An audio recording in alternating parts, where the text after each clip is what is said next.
Hello and thank you for joining us. This is the World News at 12 on Voice of the People 90.3 FM. I am Solomon of First Our Top Stories. New service chiefs arrive National Assembly for screening. Nigerian Army raids Abuja residence of Buhari's former Petroleum Minister Timipre Sylva over alleged coup plot. WAEC denies restricting subjects for 2026 WASC candidate. Dangote Refinery redeploys sacked engineers to Borno, Zamfara and other places amid Pengassin crisis. Federal government and EU to hold summit on local pharmaceutical production and distribution. On international scene, Israeli strikes in Gaza kill 104, Health Ministry says, as Hamas accused of killing soldier. And in sport, Super Falcons seal 2026 WAFCON qualification with 3-1 aggregate win over Benin Republic. Those are our top stories. Details coming up now.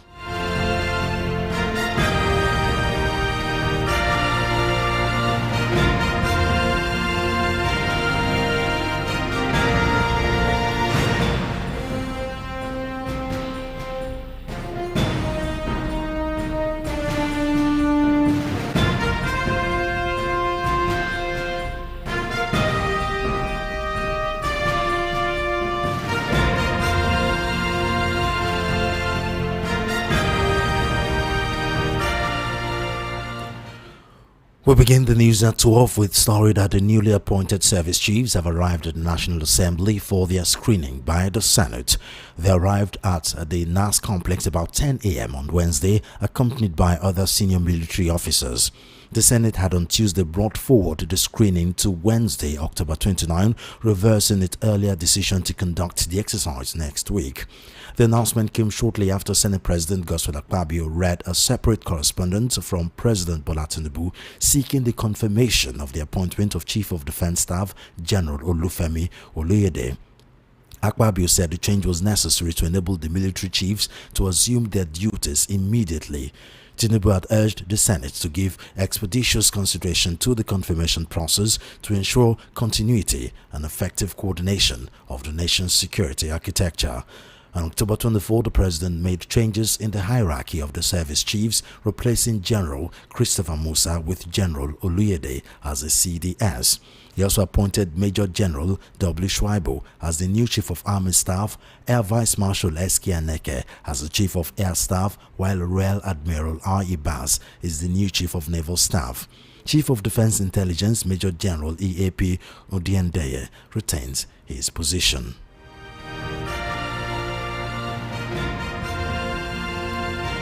Meanwhile, the military investigators probing an alleged plot to overthrow President Bola Tinubu has reportedly grilling a managing director of a federal government agency in the South region, according to revelations. Two intelligence officers confirmed that the MD, whose name have not been revealed, was arrested for allegedly transferring a huge sum of money to a former Minister of State for Petroleum Resources, Timipre Sylva, who was alleged to be one of the financiers of the alleged plot to forcefully change the government. According to reports, investigators believe the funds were meant to finance the coup. Former Bayelsa Governor Sylva's Abuja house was reportedly raided by investigators on Saturday, with military operatives arresting his younger brother, Paga, who is the Special Assistant on Domestic Affairs and went away with his driver. The former minister and All Progressives Congress chieftain was outside the country during the operation. Sources with knowledge of the operation explained that he was planning to return to the country when he heard that the coup leaders had been arrested. He thus shelved his plan to return home. Director of Defense Information Brigadier General Tukur Gusau had, in a statement on October 4, said that 16 officers were detained for breaches of military regulations and acts of indiscipline. However, there's been claims that the detained officers, ranging from the rank of captain to brigadier general, were arrested at their homes across the country by the DIA for allegedly plotting to overthrow the government. In the same vein, the Defense Headquarters have reaffirmed its commitment to the welfare of personnel exiting the armed forces, saying it is prioritizing life after service through structured transition and rehabilitation programs. The Director of Support Services, DHQ, Major General Olatokunbo Bello, made this known at the closing of a two-day pre-retirement transition readiness workshop for senior officers in Abuja. Bello said the program was designed to equip soon-to-be retired officers with practical skills, psychological readiness, and legal awareness for life after active duty. The Defense Headquarters prioritizes life after service, especially for those who have put in 20 to 30 years. It said it is important to prepare them with skills, advice, and psychological readiness that will follow them into retirement. Bello added that the workshop was structured to be interactive to enable officers to share experiences and provide feedback that could help DHQ strengthen future transition initiatives.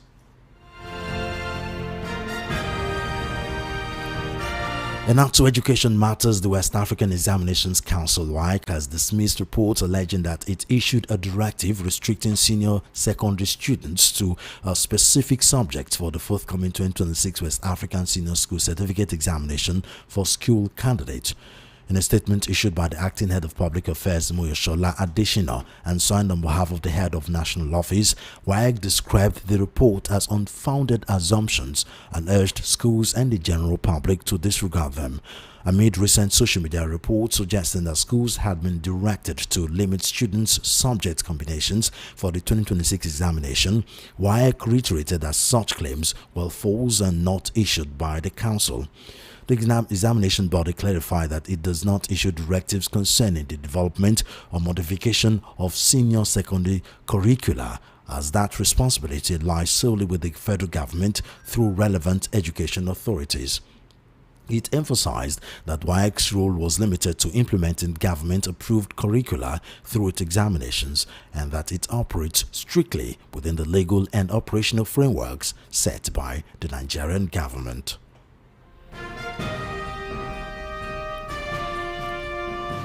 The Dangote refinery has re-employed the engineers sacked last month during the crisis between it and the Petroleum and Natural Gas Senior Staff Association of Nigeria, PENGASN. According to reports, the engineers are now being posted to Borno, Zamfara, Benue, and others. The engineers, some of whom were still graduate trainees during their sack, were invited to pick up their re-employment/redeployment letters.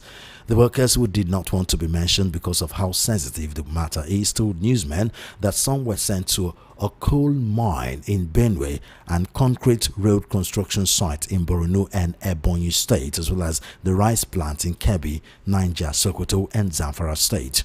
They were expected to report at their new places of assignment within 14 days or they lose their jobs. Sources within the Dangote group had even confirmed the development. While some have gone to Dangote's office in Ikeja for their letters, others said they were told by the leadership of PENGASN to hold on as discussions were still ongoing.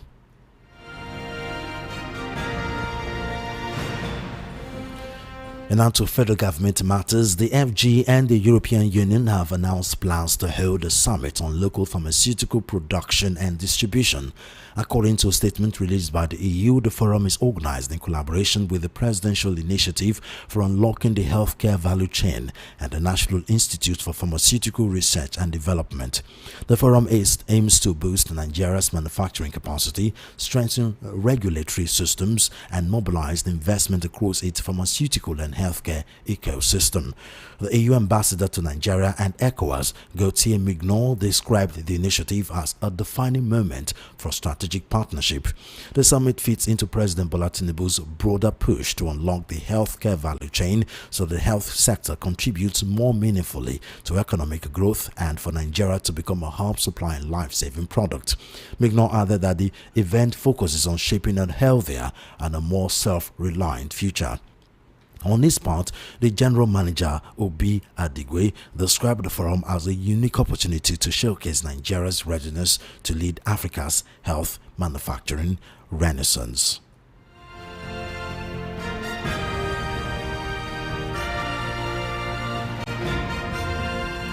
If you're just tuning in, this is the World News at 12 on Voice of the People 90.3 FM. Time for us to go for a break. When we come back, our analyst segment will be up next.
You're still on to the World News at 12 on Voice of the People 90.3 FM. Joining me to help analyze our news item is Yemi Daniels. He's a current affairs analyst. Mr. Daniels, it's always a pleasure talking to you. Welcome to the News at 12. It's good to be here again.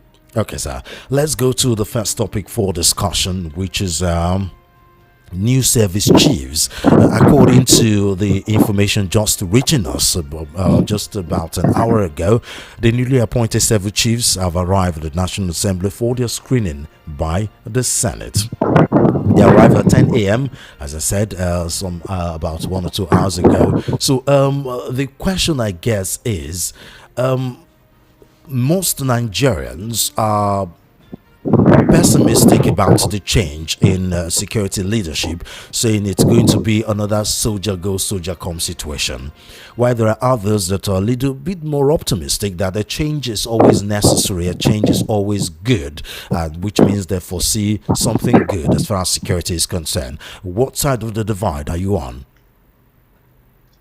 Thank you very much once again. I'd like to say that we've had incidences of soldier go, soldier come in time past, and I'm sure you really will not blame Nigerians to the extent that there has not been there is an insinuation that there isn't been significant changes in the fight against insurgency and associated terrorism.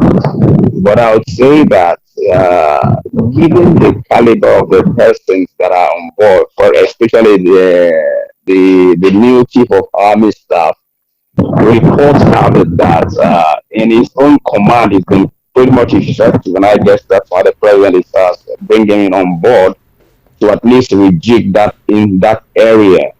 You would agree with me that most of this insurgency is actually on the ground battle, which is with the Nigerian army as a responsibility to undertake. So to that extent, I would expect that we will see some improvement in the security situation. Hopefully so that it will also help douse the tension of Christian genocide in Nigeria, because you would agree with me that these changes came in the wake of that international embarrassment, so to say, that there is an ongoing genocide in Nigeria. So there is a need for government to do something, at the very least, to indicate that we are trying to stem the tide if there is anything like that. So I'm hopeful personally, like given the antecedents of the Major General Sylva, that they will be able to do something significant in that area. In other words, it's not out of place for me to say that you're cautiously optimistic. Oh, absolutely. Because I'll say this. I am one of those that believe that there is need for us to redesign our security architecture and make intelligence the first line of defense. First line of the defense, intelligence at the first. That means we are being active. We're not being reactive. That means before the issue arises, we already meet it in the board. At the moment, it is pretty much a reactive one. You understand? We're looking at something that is really proactive. That is where I stand. And if you have a situation like that, we have the intelligence community being a lot more effective than the army. You understand? That's what I think. That's my own take on this issue. Okay, but before we continue, it appears we have lots of interference at the background, like you're traveling or you're driving or something. I hope it's not from our end. We're getting lots of interference. We can hardly hear you. Are you still getting interference there? Okay, I think that's I really, I should think it's better now. Okay, it's better now. It's better now. Now, one of the reasons why Nigerians are pessimistic about it is the several reports that we've heard that this insecurity, the insurgency in Nigeria, is caused by some elites. We've heard the popular list of starting from the Muhammadu Buhari administration, and we've heard security analyst tells us that the federal government knows what to do if they really want to stop this insecurity, if they really want to stop insurgency. We've heard the list of financial, the insurgency financiers. But whatever weird reason, the federal government, as strong as it is and with all the might that surrounds the office, both in terms of financial resources and the authority and power, have not been able to nip this insecurity in the bud. Most especially because of the caliber of people involved.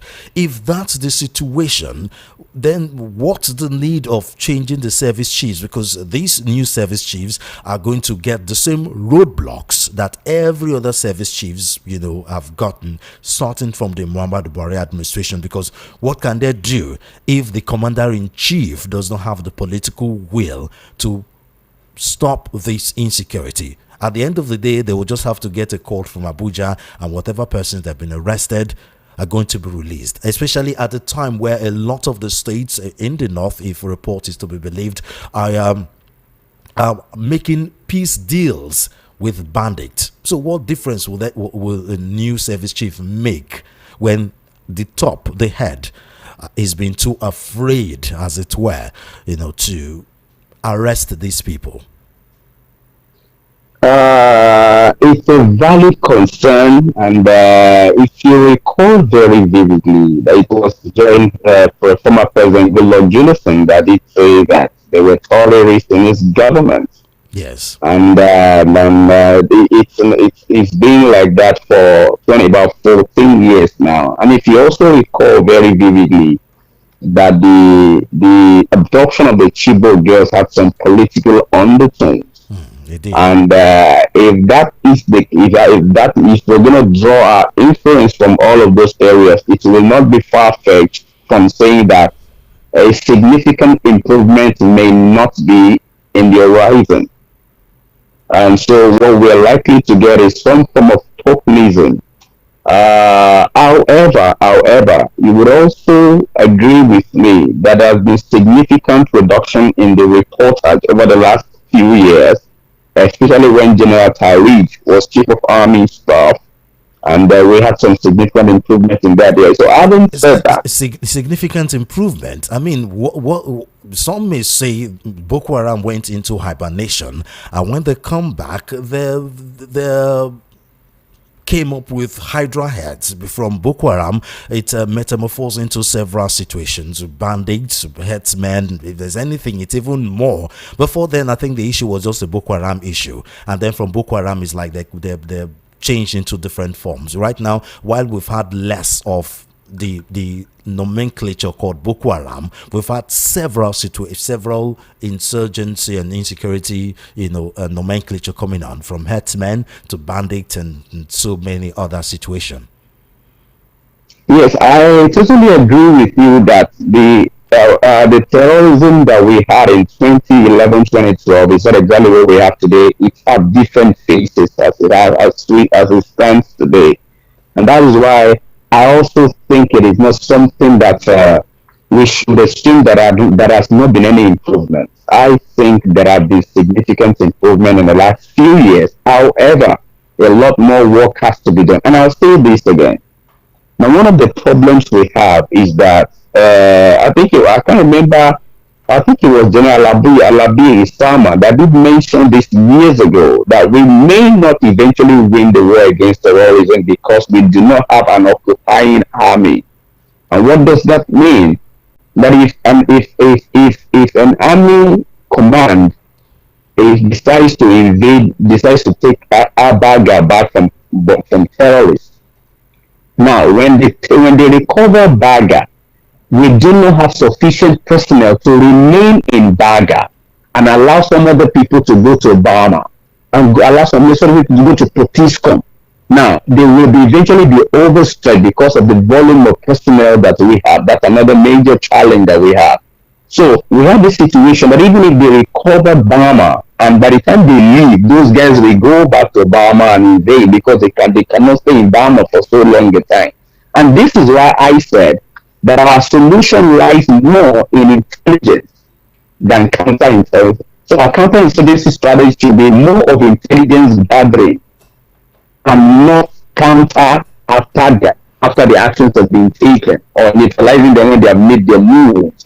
You understand? And that's also that we need to deploy high-level equipment. I'm talking about satellite monitoring systems and what have you, to ensure that we even know where they are, so that before they start, what we have currently significantly is that they come, they invade, we repel them, they go back, they come back. So it's a lot of back and forth. And one of okay. And then one wonders what the DIA and the DSS have been doing, because these are the two major agencies that deal with intelligence. And of course, the DSS have been accused of being more political than actually being security conscious. You're going after personnel that are perceived to be against the then Muhammadu Buhari regime and now the Tinubu regime. And then when they keep doing that, how do they have the time to actually go into security intelligence? Yes, I totally agree with you to the extent that in Nigeria we play more of politics than actual governance. That's one of the challenges we have across the board. Our institutions are not independent of the president to a very large extent. They pander to the whims and the caprices of the president. So to that extent, there is a limit to which they can execute their briefs in such a manner that will defend Nigeria and not necessarily the president or whichever interest they are serving at the time. So it is not so much of the department or the organization. It is a systemic challenge. The power is too centralized. It is the same president that appoints everything, and unfortunately, again, somehow, some way, there seems to be a misunderstanding that the state is the person. There is a difference between the president and Nigeria. You understand? Now, if there is a difference, so they swore to protect Nigeria and Nigerians, not, the presidency is a subset of the Nigerian state. So, in issues of security and other relevant national issues, the state comes first. So you protect the state and to ensure so the president is not the major actor, as it were. I mean, we don't pander to the presidency. I hope you understand what I'm trying to say here. We get you. So there is unfortunately, that's what happens in Nigeria, pandering to the presidency. Because, and trust me, and that is why I keep saying this, and I'll keep saying it. Two things that will tell me a government is doing well. Two things. Justice sector reforms and strong institutions. To what extent is the leadership building strong institutions? And strong institutions are built when leadership submits itself to those institutions and does not rise above those institutions. You understand? Imagine if there is a case against the Minister of Finance, for instance. Do you and I know that case is dead on arrival? You understand? It will never be handled. For instance, look at the case of River State emergency. All through the emergency, the Supreme Court did not sit to discuss to rule on that matter. Do you understand? So when you have a situation where institutions are weak and they have to pander to the whims and caprices of politicians, You really cannot have governance, and that's where we are. That's the situation we found ourselves, unfortunately. And then also the issue of the aftermath of these military formations whenever changes like this occur, which was something we discussed yesterday on my show Matters, where I had to bring a security analyst to help analyze that, because the according to Revelation, about 500, some sources say 900 of military leaders have been forced to retire between the last administration of President Muhammadu Buhari and this administration, because whenever changes are done, whenever there's a new head, the military tend to forcefully retire every other military high-ranking officers that were of the same position of the person that was promoted and that would to the top or were slightly above that. And because of that, lots of military leadership has been forced into retirement. As I said before, the numbers vary, depends on the investigation. And then we keep losing this high number of very experienced personnel that have been trained with taxpayers' money, simply because there was a political, some may call it, change in the security architecture. Especially at a time when we're battling insurgency. It's actually a tricky situation. It's very tricky. The only challenge, what I see here is this. If these things were done with the integrity of hearts, you understand? Let me give you an instance. If somebody was brought on board and it was obvious that this person is much better, it's not necessarily political considerations. Let me give an. If you looked at it when General Buhari was president, the chief of army staff was always an outsider, from the bureaucrat to the last person. Now we are seeing the same pattern playing out under President Tinubu. The chief of army staff is a Yoruba man from Taredi to Loyede, now to Shitu. Now you are seeing the pattern. Now, so that is actually one of the things that fuel these grievances. It's an ethnic consideration primarily, and it borders on securing oneself in governance to the extent that there is a whole lot of mutual suspicion between everyone and anyone.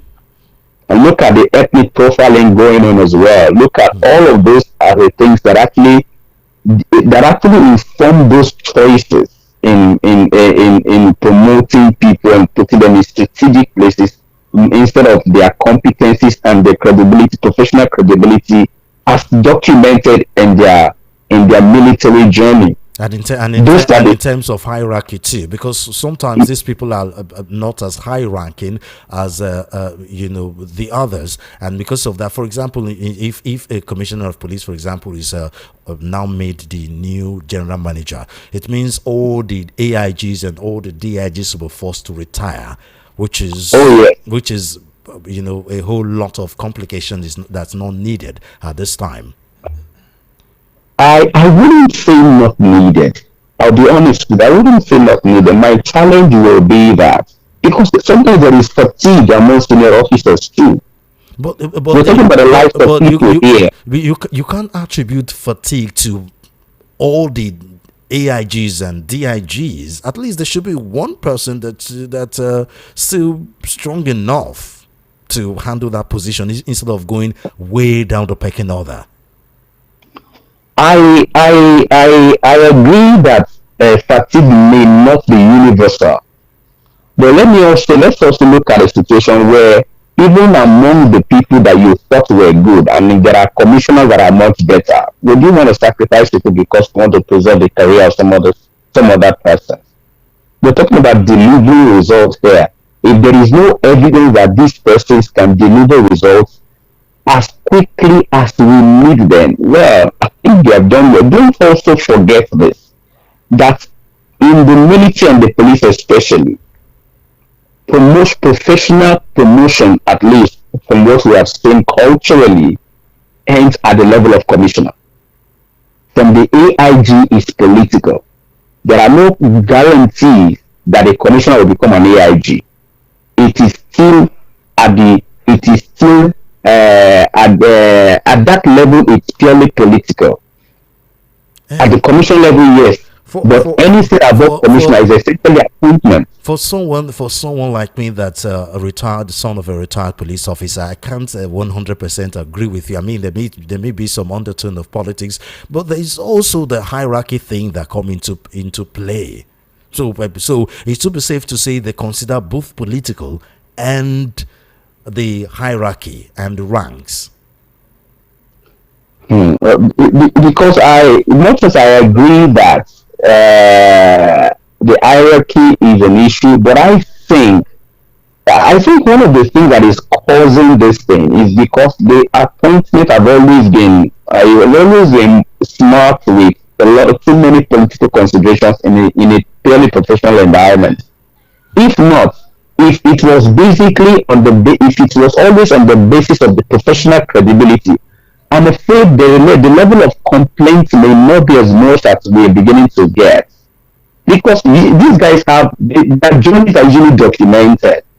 And they know themselves. They know themselves that, man, this guy is good. When it comes to this area, this person is good. Because there is a journaling system in the military and the police. They know that when they send this person to school, these are the reports they got from wherever they got. They know what they can deliver. But you see, the real issue is that those promotions and appointments were not on meritorial, were not on merit. That is usually the grievance of these guys. There are always people who seem to be better many times. Either way, this wouldn't have been a problem if they've actually been delivering, whether the promotion is merit based or political based. I mean, but because of what we see, there've been one or two good situations here and there, but most of the times nothing good comes out of it. Which makes people start questioning the political aspects of these promotions and appointments.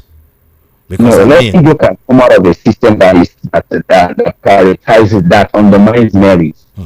You don't expect anything significantly good coming from a system that undermines merit. Okay, because of time, let's quickly go to the next topic of discussion, which is, what I'm really interested in. Attempted coup. The story has been gathering momentum for some days now, and if it's anything, it's not going away, especially with news just reaching us that military investigators are probing an alleged plot to overthrow President Muhammadu Buhari. Why? Because they are grilling a managing director of a federal agency in the south region. We don't have the name of the MD yet, but the story now is he is connected with former Minister of State for Petroleum Resources Timipre, Sylva, who was whose home, Abuja home, was raided on Saturday, and incidentally he was out of the country. Some report says he traveled out of the country, and then when he was about to return, he got to find out that some military personnel have been arrested, and he stayed put. Another report says as soon as he was in Nigeria, as soon as he heard 16 military personnel have been arrested, he disappeared out of the country. Whatever situation is, there was a military raid at his home because he's suspected of being a financier of the alleged attempted coup. What's your take on this situation? Well, it's a very sensitive situation. It is. Unfortunately, we as journalists have to talk about it. We'll talk about it sensitively, yes, but we still have to talk about it nonetheless. Oh, definitely. I back in the day, during the military regimes, each time a coup happened, we always got the names of the coup plotters. You understand? Yeah. In this case, it's still sketchy. Yeah. We ain't clear. The federal government has been trying very hard to hide the fact that there was an attempted coup. But we can't say the fact yet, because it's in the media that we're saying that there was an attempted coup. The military says it's a routine exercise, military exercise. You understand? So the military, so we really do not know. The military tells us that it is a routine exercise that borders on some officers acting unprofessionally or what have you. Now, but really, in the media, we are getting information that here, wait a minute, there was a coup plot. If the stories are anything to go by, several sources have cited some leaked military informants, because they didn't just get the stories out of thin air. There's some military personnel that have been leaking this information. And of course, what's now making it even much more valid now is, apart from the fact that the federal government came out to say something last weekend, this raid on Timipre Sylva's home, and apparently it wasn't even done discreetly enough for the fact that, it's all over the place now. It's kind of giving the story a little credibility. I will agree with you that there is a possibility. We shouldn't forget the fact that we've had a few military coups in our sub-region. Yes. You understand? Yes. Madagascar is the latest country. Is the latest country. And to the extent that some people have openly said it on social media that they really wouldn't mind that the military takes over, the current government takes over government because of the level of dissatisfaction and exclusion and all that, whatever it is that the people experience. So, it to be a little. It's not like we want any coup right now. We're not promoting coup. Disclaimer: we're not promoting coup. Okay, of course not. But for people like us that grew up in the military era, you would understand well there's really been no difference in terms of practice between the military and the current civilian administration, except the fact that some will tell you life were even better then, in terms of both security and economic situation, and see how we are, as journalists, we are discussing this issue, and we can't even freely express some of the things we really have to say because of we're afraid of what will happen, repercussion. I don't want to find myself on my way home now and then I'm just whisked away by unknown people. There is this joke. Freedom of speech is guaranteed, but freedom after speech is not guaranteed. You understand? So, unfortunately, to a very large extent, there is actually no difference. There isn't a significant difference between Nigeria and the democracy and what they have. So, yes, though under the military, a soldier can beat you black and blue and nothing's going to happen. Because in government there is also nothing you can do about it. I've seen that happen many times because I schooled in Ikoyi. We've seen that happen in Bodalinde a whole lot of times. Especially will beat you black and blue and nothing is going to happen about it. Now there is a level of civil military relationship, and that is being dealt with significantly. The soldier does all of that now, and when it gets to the appropriate quarters, the soldier could be disciplined. So, but if you're looking at the level of government, the level of protecting rights and human rights, we've not seen any significant difference.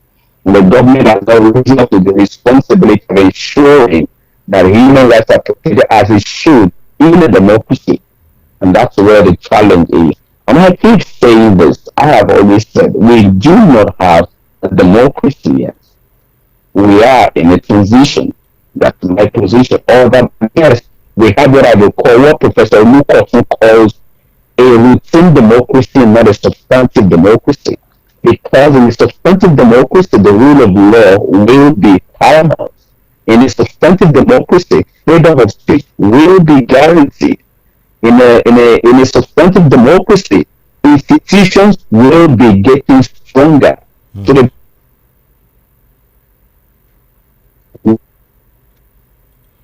Hello, sir. Hello. Okay, yeah, but are you done? Well, I don't know if it was network issue. No, oh, you lost me for a moment. Yeah, I lost you for a moment. Oh, sorry about that. You were saying at this time, human rights, Yes, aren't human exactly. rights are not being protected in Nigeria. We still have a situation. Freedom after speech is not guaranteed. We can't see just anything on radio or on television and not possibly get a message from the DSS that what exactly did you say? You Exactly. understand? And Exactly. the institutions are becoming more weaker than ever. You understand? So when you look at some of these broad parameters, you would ask yourself, are we truly in a democracy? The answer is no. Okay, I'm afraid we have to end it here, and let's not say anything more because I know one wahala. Mr. Daniels, it's always a pleasure talking to you. Thank you very much for joining me on the news at 12. Many thanks for having me. I really do appreciate it.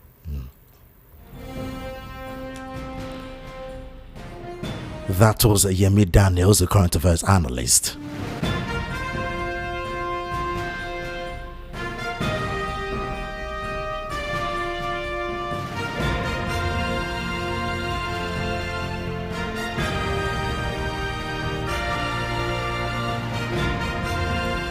And for a quick look at what's happening outside Nigeria, at least 104 Palestinians were killed in a wave of Israeli strikes in Gaza on Tuesday night, the territory's Hamas-run health ministry says.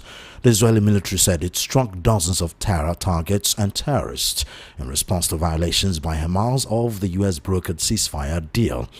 Israel's defense minister accused Hamas of an attack in Gaza that killed an Israeli soldier and of breaching the terms on returning deceased hostages' bodies. Hamas said it had no connection to the attack and was committed to the deal.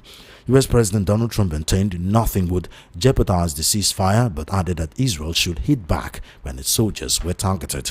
The Israeli strikes hit homes, schools and residential blocks in Gaza City and Beit Lahia in the north of Gaza, Burej and Muzarat in the center, and Khan Yunis in the south.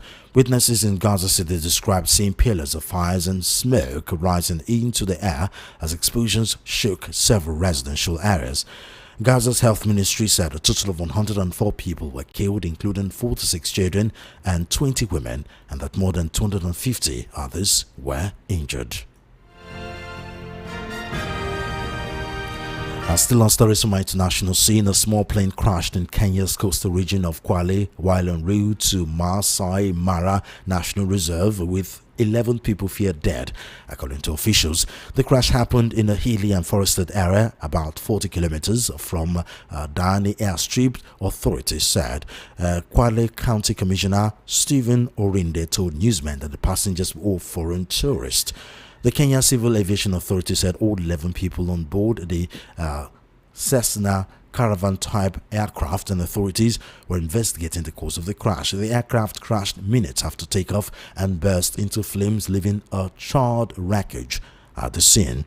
Witnesses said they heard a loud bang on arriving on the scene. They found unrecognizable human remains. The airline Mombasa Air Safari said it was collaborating with the civil aviation body, and updates on the crash will be shared through the authority. Maasai Mara National Reserve is a popular tourist destination and features the annual wildebeest migration from the Serengeti in Tanzania. And finally, in our sports news, Nigeria have qualified for the 2026 Women's Africa Cup of Nations WAFCON following a 3-1 aggregate win over neighbors Benin Republic. The Super Falcons drew 1-1 with the Amazons of the Benin Republic in the second leg of the qualifier played in Abuja, Ogun State. But a 0-2 victory in the reverse fixture in Lome, Togo, courtesy of goals from Esther Okoronkwo and Chinwendu Ihezu, was enough to secure Nigeria's ticket for the tournament with a 3-1 aggregate win. Defender Ashley Plumpter headed in from a brilliant Okoronkwo corner to give Nigeria the lead at the MKO Abiola Stadium in Ogun.